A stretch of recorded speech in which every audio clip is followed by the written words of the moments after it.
Bonjour chers étudiants. Dans cette séquence du contrôle de gestion, nous allons nous présenter le chapitre 3, l'analyse des coûts et des écarts. La première partie de ce chapitre sera présentée dans cette séquence et l'autre partie sera présentée dans les séquences suivantes. Il s'agit dans ce chapitre de présenter la méthode des coûts partiels et appréhender la notion du seuil de rentabilité. Donc, dans le premier cas, nous allons voir les coûts partiels, leurs principes avec leurs applications et également la notion des seuils de rentabilité.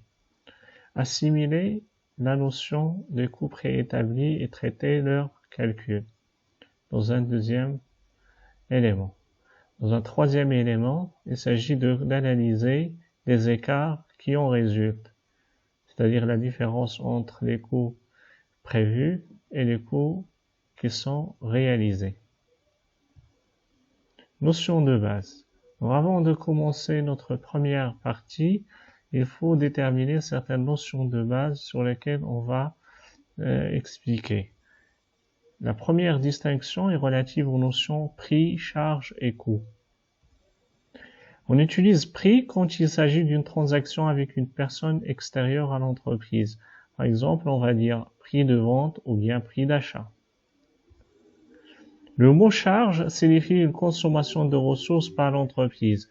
Par exemple, achat de marchandises, de location, etc. Selon l'imputation, on distingue entre charges directes qui sont imputées ou affectées directement et sans répartition au coût d'un produit et charges indirectes nécessitent une répartition ou un calcul préalable pour être affectées au coût d'un produit. C'est ce que vous avez vu en comptabilité analytique. Lorsqu'on classe les charges selon leur variabilité, on distingue entre charges fixes qui ne varient pas et restent constantes quel que soit le niveau d'activité de l'entreprise. Par exemple, l'entreprise il paye une location, qu'il y ait ou pas de production, qu'il y ait ou pas de vente, l'entreprise il va payer la même charge. Par contre, il y a des charges variables, comme leur appellation l'indique, ils dépendent et varient en fonction du niveau d'activité de l'entreprise, comme par exemple les achats de matières premières. Enfin, on désigne par coût l'accumulation des charges sur un produit. Par exemple, le coût d'achat est égal au prix d'achat plus les charges d'approvisionnement. Le coût de production, c'est le coût d'achat plus les charges de production. Et enfin, le coût de revient, l'ensemble des coûts et des charges incorporés à un produit. Les coûts partiels et le seuil de rentabilité, notre premier axe dans ce troisième chapitre. Cette analyse s'appuie sur la différence de comportement des charges en distinguant charges variables et charges fixes. La méthode des coûts complets que vous avez vue en comptabilité analytique permet de calculer les résultats par produit. Dans ce cas-là, on va dire chiffre d'affaires moins coût complet, ça nous donne le résultat pour le produit A, pour le produit B, et ainsi de suite. Et dans ce cas, on calcule un résultat qu'on appelle analytique, ce qui est égal au chiffre d'affaires moins le coût complet. Par contre, la méthode des coûts partiels, elle permet de calculer les marges par produit. On va dire chiffre d'affaires moins le coût partiel. Si ce coût partiel, c'est un coût variable, on va dire marge sur coût variable. S'il s'agit d'un coût direct, on va dire marge sur coût direct. S'il s'agit d'un coût spécifique, on va dire marge sur coût spécifique, moins les autres charges, et enfin on va trouver le résultat. Donc dans la méthode des coûts partiels, on va calculer des marges qui constituent la différence entre le chiffre d'affaires moins le coût partiel. Par contre, dans la méthode des coûts complets, on calcule un résultat qui est la différence entre le chiffre d'affaires et le coût complet. Dans une remarque, on va noter ces méthodes se complètent, c'est-à-dire la première méthode des coûts complets et des coûts partiels, mais elles répondent à des objectifs qui sont différents. Par exemple, fixer le prix de vente d'un de nos produits, si c'est ça notre objectif, on va utiliser la méthode du coût complet. S'il s'agit de décider d'abandonner un produit, il serait préférable d'utiliser la méthode ou les méthodes des coûts partiels. Plus exactement, coûts spécifiques. Donc, la combinaison des deux critères permet de distinguer 4 catégories de charges. Donc, ici, dans les colonnes, on va distinguer entre les charges variables et les charges fixes. On a dit les charges variables, ce sont les charges qui varient proportionnellement à l'activité, le chiffre d'affaires ou la quantité. Ou les charges fixes qui restent inchangées, c'est-à-dire qui ne varient pas. Dans les lignes, on va distinguer entre charges directes qui sont imputées, affectées immédiatement sans calcul intermédiaire au coût des produits et entre charges indirectes qui sont les charges qui concernent les plusieurs produits coûts et qui nécessitent un calcul intermédiaire pour être imputées au coût des produits. Dans notre cas, on va dire pour les charges en termes de matières premières ou main-d'œuvre directe, variable, il s'agit là des charges à la fois variables et directes. Par contre, si on va parler des main-d'œuvre directes fixes et l'amortissement du matériel spécifique à chaque produit, on va parler des charges fixes et également directes. Alors que s'il s'agit des matières consommables et ou bien de l'énergie, on va parler de charges à la fois variables et indirectes. Par contre, si on va parler des charges fixes et à la fois indirectes, on donne l'exemple des frais généraux, comme l'administration et les assurances, ou bien l'amortissement du matériel commun à plusieurs produits. On peut alors calculer 3 coûts partiels et donc 3 marges. Le coût variable, qui est constitué par le coût variable direct ou indirect. Quand on dit coût variable, il rassemble à la fois le coût variable direct et indirect. La somme des deux, ça nous donne coût variable. Mais les deux, ils sont variables. La marge que nous allons calculer, c'est la marge sur coût variable, qui est constituée par le chiffre d'affaires moins le coût variable.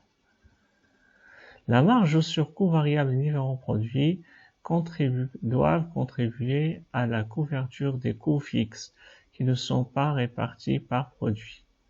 Donc cette marge sur coût variable, il va couvrir quoi? Il va couvrir le coût fixe. Et la différence, il va nous donner le résultat.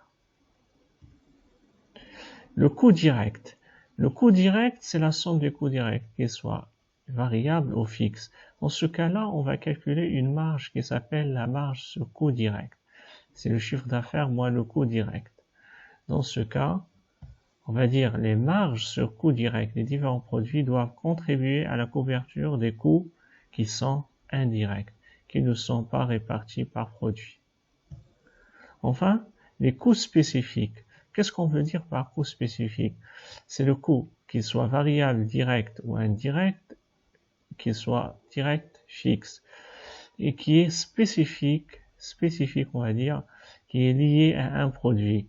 Et la marge sur coût spécifique, c'est le chiffre d'affaires moins le coût spécifique. C'est l'ensemble des coûts qui sont imputés à un seul produit. Dans une remarque, on va dire, les marges des différents produits doivent contribuer à la couverture du coût indirect fixe aux charges communes qui ne sont pas réparties par produit. Donc la marge sur coût spécifique plutôt. Qu'est-ce qu'on veut dire par coût spécifique? On veut dire par les coûts qui sont imputés à un seul produit, soit directement, soit indirectement. Mais maintenant, ils permettent de couvrir quoi? Ils permettent de couvrir les coûts indirects fixes qui sont constitués par des charges communes. Les charges spécifiques, ce sont des charges variables, qu'elles soient directes ou indirectes, et charges fixes seulement directes.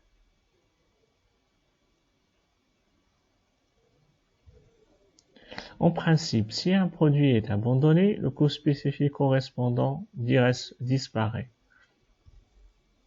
La marge sur coût spécifique peut être calculée à partir de la marge sur coût variable cas général ou à partir de la marge sur coût direct.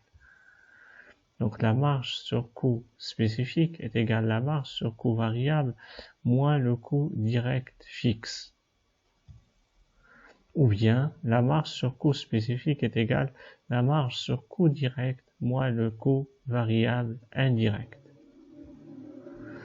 Maintenant, pour distinguer les coûts partiels relatifs aux charges fixes et charges variables, on utilise ce qu'on appelle le tableau de résultats différentiel.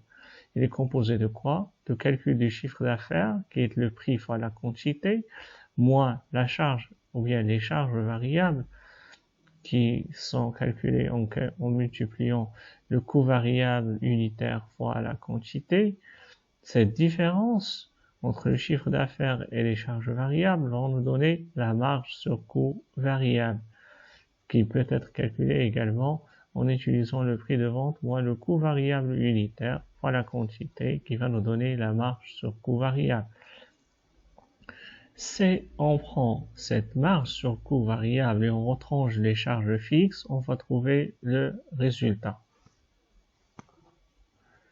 Donc ici, le petit p constitue le prix, le petit v, la charge variable par produit ou bien unitaire, et q, c'est les quantités produites et vendues. Pour mieux illustrer ce que nous avons présenté, on va utiliser notre application. Le chef de l'entreprise APC vous communique les renseignements suivants. Extrait de sa comptabilité en dirhams, le stock initial de matières premières est de 12 500, le stock initial de produits finis est égal à 15 000, et le stock final de matières premières est égal à 13 500, le stock final de produits finis est égal à 14 142, et l'achat de matières premières est égal à 43 000. Le chiffre d'affaires est 121 700, charge variable d'approvisionnement 11 830, charge variable de production 27 550 et charge variable de distribution est égale à 7 820. Les charges fixes s'élèvent à 26 000. Il est demandé, dans un premier temps, de présenter le tableau de résultats différentiels, de calculer et d'interpréter le seuil de rentabilité, de déterminer le point mort et enfin de préciser la marge de sécurité puis l'indice de sécurité. Dans la présentation de notre tableau de résultats différentiels, on calcule le chiffre d'affaires moins les charges variables totales, il va nous donner la marge sur coût variable. On retranche les charges fixes, on va retrouver le résultat. Dans la première colonne, on met le montant, dans la deuxième, le pourcentage par rapport au chiffre d'affaires. Donc le chiffre d'affaires, d'après les résultats, est égal à 121 700. Maintenant, calculons les charges variables totales. On va trouver qu'elles sont égales à 90 058. Mais comment nous avons fait pour calculer ces charges variables? Donc, je vais choisir la couleur. Et maintenant, nous avons les charges variables totales. Je vais mettre ici petit 1 dans la formule. Donc, je vais prendre les achats de matières premières plus les charges variables d'approvisionnement plus les charges variables de production plus les charges variables de distribution. Ce qui va me donner 43 000 plus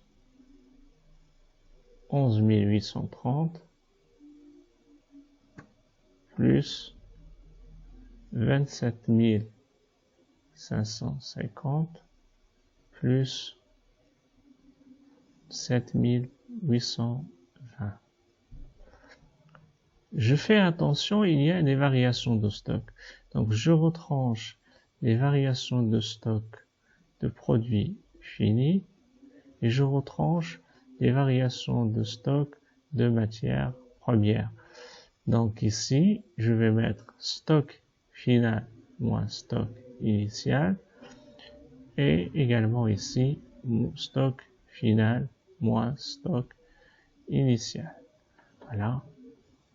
Stock final des produits finis moins stock initial des produits finis. Et stock final des matières premières moins stock final des matières premières. Le total, il va me donner 90 058.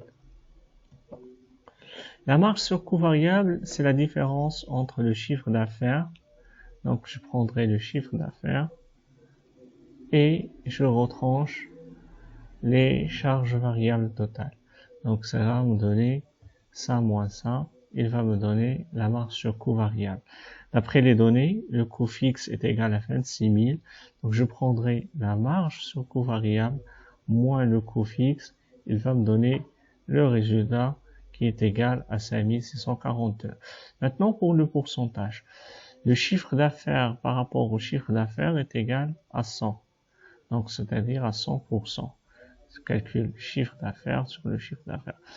Quand j'ai calculé 74%, donc je vais mettre le calcul, c'est 90 058 divisé par le chiffre d'affaires qui est égal à 121 700 fois 100 pour qu'il soit en pourcentage.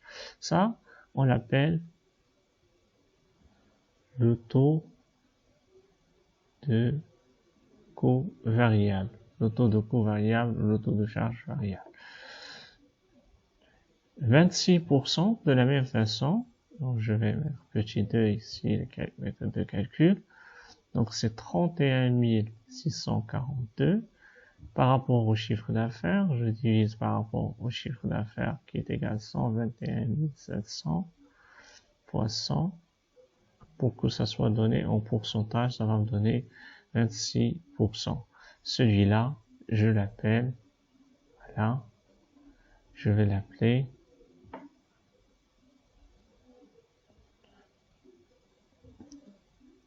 taux de marge sur coût variable. Et voilà la réponse à la première question. Passons maintenant à la deuxième question. Il s'agit de calculer et interpréter le seuil de rentabilité. On sait que le seuil de rentabilité est égal au coût fixe fois 1 sur T, avec T est égal la marge sur coût variable sur le chiffre d'affaires. C'est-à-dire ça, c'est le taux de marge sur coût variable. Taux de marge sur coût variable que nous avons déjà calculé d'après le tableau. Donc je remplace avec les chiffres. Donc j'aurai le seuil de rentabilité que j'ai ici. Le coût fixe d'après les données c'est 26 000. Le chiffre d'affaires c'est 121 700. Et la marge sur coût variable est égale à 31 642. J'ai inversé le taux parce qu'il était au dénominateur. Donc on multiplie par le chiffre d'affaires et je divise par la marge sur coût variable. Je trouve que le seuil de rentabilité est égal à 100 000. Ça signifie quoi? Ça signifie que le seuil de rentabilité, c'est le chiffre d'affaires critique qui permet de couvrir l'ensemble des charges de l'entreprise est égal à 100 000 dirhams. Donc 100 000 dirhams, c'est le chiffre d'affaires qui permet de couvrir la totalité des charges de l'entreprise. Troisième question, on détermine le point mort. Donc, si on suppose que l'activité de l'entreprise est régulière sur toute l'année, l'entreprise atteint ce seuil de rentabilité au point mort suivant. Point mort, c'est le seuil de rentabilité sur le chiffre d'affaires multiplié par 12. Si l'entreprise travaille les 12 mois. S'il y a un mois de congé, on multiplie par 11. Ça va nous donner le point mort en mois. Est égal, je remplace par les chiffres, 100 000 c'est le seuil de rentabilité, 121 700 c'est le chiffre d'affaires, je multiplie par 12, je trouve 9,86 mois. Maintenant, donc je dois transformer, donc 9,86, c'est-à-dire qu'on a achevé 9 mois, et on est entré dans le 10e mois, donc on est dans un jour qui constitue dans le mois 10. Donc, le point mort est atteint au 10e mois, c'est-à-dire octobre. On précise donc, le jour, c'est 0,86, puisque le mois d'octobre est constitué par 31 jours. Donc, je multiplie par 31. Si vous multipliez par 30, ce n'est pas erroné, parce que vous considérez qu'il s'agit de l'année commerciale. Bien du mois de l'année commerciale. Donc, en tout cas, ça va vous donner 26,66, qui est proche de 27. C'est le 27e jour. Donc, le seuil de rentabilité est atteint le 27 octobre. On nous demande de préciser la marge de sécurité puis l'indice de sécurité. Pour la marge de sécurité, elle est égale au chiffre d'affaires moins le seuil de rentabilité. Dans ce cas-là, c'est 21 700. L'indice de sécurité, c'est la marge de sécurité divisée par le chiffre d'affaires multiplié par 100. Je remplace par les chiffres, je trouve qu'il est égal à 17,83%. Donc l'entreprise dispose d'une marge de sécurité qui représente 17,83% par rapport à son chiffre d'affaires.